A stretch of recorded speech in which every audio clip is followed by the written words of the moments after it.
মৃত্যুর আগে কানাইলালের দাদা চন্দননগর থেকে যখন শেষবারের মতো ভাইয়ের সাথে দেখা করতে এসেছিল, তখন ভাইয়ের চশমাটা চেয়েছিল নিজের কাছে রেখে দেবার জন্য। জেলে কতটাই ভালো থাকতে পারে, কি বা থাকতে পারে আর ভাইয়ের কাছে। ভাইয়ের স্মৃতিচিহ্ন হিসাবে চেয়েছিল যে চশমাটা দে ভাই, আমি আমার কাছে বা আমাদের পরিবারের কাছে তোর এটা একটা আবেগ, উৎকর্ষ আবেগ, ঠিক আছে। কানাইলাল জবাবে বলেছিল যে আমি তো চশমা ছাড়া কিছু ভালো দেখতে পাই না রে দাদা।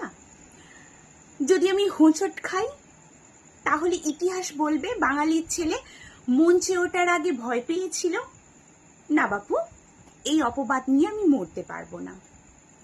সত্যি সালটা ছিল 1908, 10 নভেম্বর, মঙ্গলবার, আলিপুর সেন্ট্রাল জেল, ঠিক সকাল 10টা।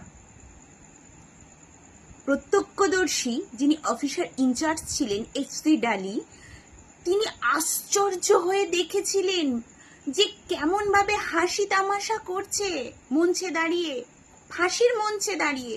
ভাবা যায়, ভাবতে পারছেন?